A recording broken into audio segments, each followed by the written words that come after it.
ଜୟ ଜଗନ୍ନାଥ। ପ୍ରଧାନମନ୍ତ୍ରୀ ଆବାସ ଯୋଜନାରେ ନିୟମ ପରିବର୍ତ୍ତନ କରାଯାଇଛି। ଡିସେମ୍ବର 15ରୁ ଆରମ୍ଭ ହେବ ନୂଆ ସର୍ଭେ, ନୂଆ ନିୟମ। ଆବାସ ପାଇଁ ନୂଆ ଗାଇଡଲାଇନ। ଏଣିକି ନିଜେ ପାଇଁ ନିଜେ କରିବେ ସର୍ଭେ। ଆବାସ ଘର ପାଇଁ ନିଜ ପାଇଁ ସର୍ଭେ କରିବେ ଲୋକେ। କେହି ଯୋଗ୍ୟ ହିତକାରୀ ଅଣଦେଖା ହେବେନି।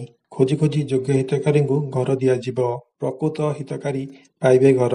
ନିଜେ ଯୋଗ୍ୟ କି ନୁହେଁ ନିଜେ କରିବେ ସର୍ଭେ। ଏହା ସହ ଆସନ୍ତା ଡିସେମ୍ବର ମାସ ଗାଁ ଗାଁରେ କ୍ୟାମ୍ପେନିଂ କରାଯିବ। ଲୋକେ ଏହି କର୍ମଶାଳା କ୍ୟାମ୍ପେନିଂରେ ଯୋଗ ଦେବେ। ଏହା ସହ ଦିବ୍ୟାଙ୍ଗ ବିଧବାମାନଙ୍କୁ ଘର ଦିଆଯିବ।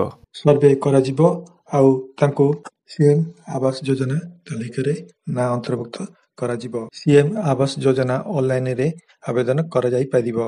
ଅନଲାଇନରେ ମାଧ୍ୟମରେ ଚେକିଂ କରାଯିବ। ଆବାସ ଘର ବଣ୍ଟାରେ ଏଣିକି ରାଜନୈତିକ ହସ୍ତକ୍ଷେପ କାଟୁ କରିବନି।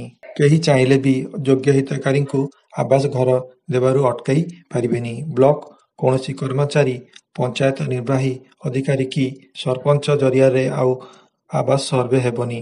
ଲୋକେ ନିଜ ସର୍ଭେ କରିବେ। ଆପ୍ସ ଖୋଲି ଗୋଟିଏ କରି ନିଜ ତଥ୍ୟ ଭରିବେ। ପୁରୁଣା ଘର ଫଟୋ ଉଠାଇ ଅପଲୋଡ କରିବେ। ସବୁ ତଥ୍ୟ ସିଧାସଳଖ ଆବାସ ପ୍ଲସ ପୋର୍ଟାଲକୁ ଚାଲିଯିବ।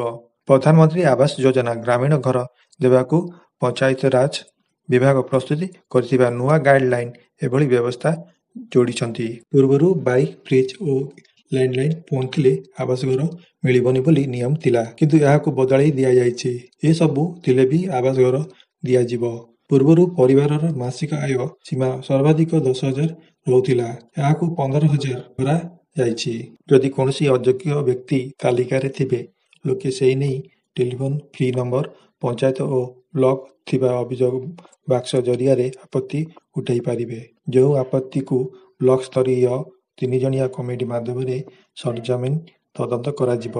ପଞ୍ଚାୟତିରାଜ ସଚିବ ଗିରୀଶ ଏନେଇ ସମସ୍ତ ଜିଲ୍ଲାପାଳଙ୍କୁ ଏହି ଗାଇଡଲାଇନ ପଠାଇ ନୂଆ ସର୍ଭେ ସମ୍ପର୍କରେ ଅବଗତ କରାଇଛନ୍ତି।